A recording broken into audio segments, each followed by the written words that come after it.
చంద్రబాబు నాయుడు వల్ల మేము మోసపోయామనేటువంటి వాస్తవాన్ని ప్రజలు గ్రహించారు కాబట్టి చంద్రబాబు నాయుడు అనేక రకాలైనటువంటి బూటకపు హామీలు ఇచ్చి ఎక్కడ కూడా నిలబెట్టుకోలేకపోయాడనేటువంటి భావం కలిగింది కాబట్టి ప్రజలు ఇంత పెద్ద ఎత్తున తరలి రావడం జరిగింది. పాపం చంద్రబాబు నాయుడు పోటాపోటీగా సభలు పెట్టాలి అంటే నియోజకవర్గాల్లో ఉన్నటువంటి తెలుగుదేశం నాయకులే ముఖం చాటేశారు, చేతులు ఎత్తేశారు.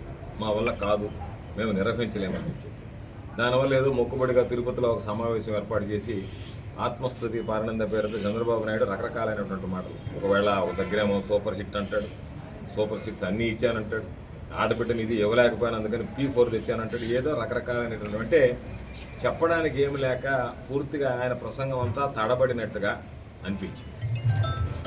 ఎందుకు తడబడినట్టుగా అనిపించిందంటే ప్రజలకు ఇచ్చినటువంటి హామీని నిలబెట్టుకోలేకపోయాడు కాబట్టి. అందుకే చెప్తున్నాం, 2 ఏళ్ల తర్వాత జగన్మోహన్ రెడ్డి గారి ప్రకటన చూడండి, 2 ఏళ్ల తర్వాత నిన్న చంద్రబాబు నాయుడు విడుదల చేసినటువంటి ప్రకటన చూడండి, ఎక్కడా కూడా క్లారిటీ లేదు. ఇది చేసేవను చెప్పుకోలేకపోయాడు, ఇది చేయగలను అనేటువంటి మాట చెప్పలేకపోయాడు, మోసం చేశాననేటువంటిది ప్రజలు గ్రహించారనేది అర్థమైంది కాబట్టి తడబడతా మాట్లాడినటువంటి పరిస్థితి. కాబట్టి ప్రజలు రెండూ గమనించారు.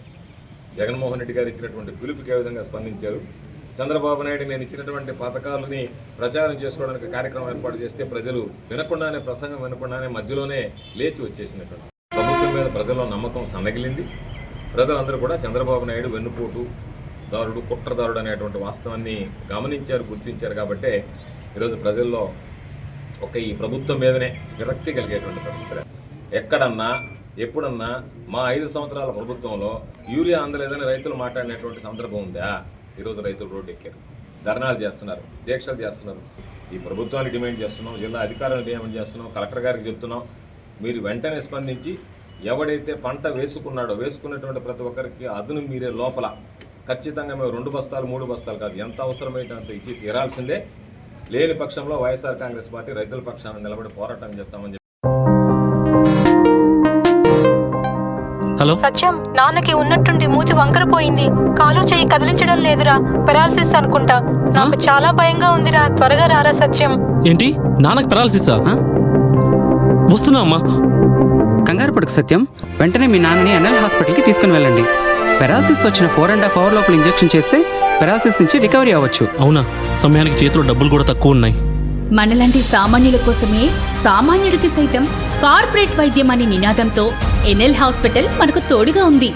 అక్కడ 1-2 వెల్ ఎక్స్పీరియన్స్డ్ న్యూరాలజిస్ట్ డాక్టర్లు అందుబాటులో ఉన్నారు. వెళ్ళిన వెంటనే సమయం వృధా అవ్వకుండా ట్రీట్మెంట్ మొదలు పెడతారు.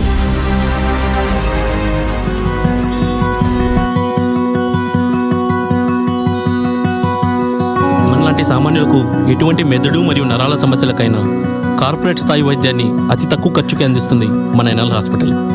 ఎనలేని అనుబంధం. NL hospitals, opposite water tank, Magunta layout, near Annamayya circle, Nellore.